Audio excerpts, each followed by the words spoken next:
સુરતમાં સાવલી પોલીસની ટીમે નાઇટ પેટ્રોલિંગ દરમિયાન બાતમીના આધારે પોદાર ઇન્ટરનેશનલ સ્કૂલ નજીક શંકાસ્પદ કારમાં ચેકિંગ કર્યું હતું. પોલીસે કાર ચાલક સહિતના બંને શખ્સોમાં હિરેન ભરતભાઈ ભટ્ટી અને મગન ધનજીભાઈ ધામેલિયાને ઝડપી પાડી પૂછપરછ કરી હતી, જેમાં સોનું અંગે કોઈ પુરાવા ન મળતા પોલીસે સોના, નાના મોટા ટુકડા અને બિસ્કિટ મળીને કુલ 8,57,00,000 રૂપિયાનું સોનું જપ્ત કર્યું હતું. પોલીસના જણાવ્યા મુજબ કારમાં સવાર બંને શખ્સોના પેન્ટ શર્ટમાંથી એક પ્લાસ્ટિકની થેલી મળી હતી, જેમાંથી સોનાના 8 પેકેટ મળ્યા હતા.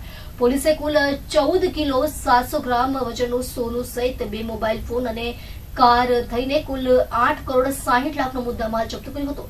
સમગ્ર મામલે પોલીસે આરોપીની ધરપકડ કરી વધુ તપાસ હાથ ધરી છે. હા, અમને ગઈકાલે સાંજે બાતમી મળી હતી કે PR મોલની સામે જે પનવેલ પોઈન્ટ છે, જ્યાં પનવેલ હોટલ અને હાઈ વ્યૂ હોટલ, ત્યાં કંઈક થાઈલેન્ડની યુવતીઓ લાવી જે વ્યાપારનો ધંધો કરે છે એ બાતમી હકીકત મળતા અમે પોલીસની ટીમ બનાવી, પંચોને સાથે રાખી સમજ કરી અને ત્યાં રેડ કરતા અમને છે તો હોટલ પનવેલમાંથી તેમજ હોટલ હાઈ વ્યૂમાંથી વિદેશી લલનાઓ મળી આવેલી, સાથે સાથે બીજા ગ્રાહકો પણ મળી આવેલા અને આ બાબતે અમે રેડ કરી કાયદેસરની કાર્યવાહી કરી છે, જેમાં થાઈલેન્ડની 5 યુવતીઓ તેમજ એક નેપાળની અને એક ઉત્તરાખંડની યુવતીઓ મળી કુલ 7 યુવતીઓ મળી આવેલી અને આ બાબતે યોગ્ય કાર્યવાહી કરી જે હોટલમાંથી મળી આવેલા ઈસમોની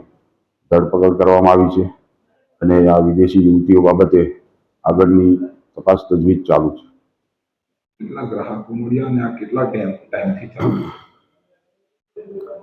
હાલ તો અમને 3 દિવસની માહિતી હતી કે 3 દિવસથી આ બધું ચાલે છે, એટલે અમે એના માટે ચોક્કસ માહિતી મેળવી કે કયા સમયે આપણને મળી શકે એ બાબતે અમે તપાસ કરતા અમને છે તો ચોક્કસ માહિતી હતી. એના આધારે અમે જઈને રેડ કરી ગઈકાલે, જેથી ત્યાં અમને છે તો આ 7 યુવતીઓ અને અન્ય ગ્રાહકો મળી આવેલા છે.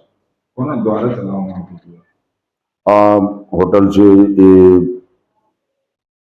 જેડી ઉર્ફે જોની ઉર્ફે જેડી અને બીજો છે કાર્તિક દિલીપ કેવડિયા, બીજા એક અન્ય વોન્ટેડ ઇસમ છે વિજયસિંહ ઉર્ફે કાનો, જે આ હોટલ ચલાવતા હતા અને હોટલમાં શિવમ ગજેરા જે આ લલનાઓનો સપ્લાયનું કામ કરતો હતો એ, તેમજ ભાવના પાટીલ જે આ લલનાઓને છે તો આ હોટલમાં લાવતા હતા.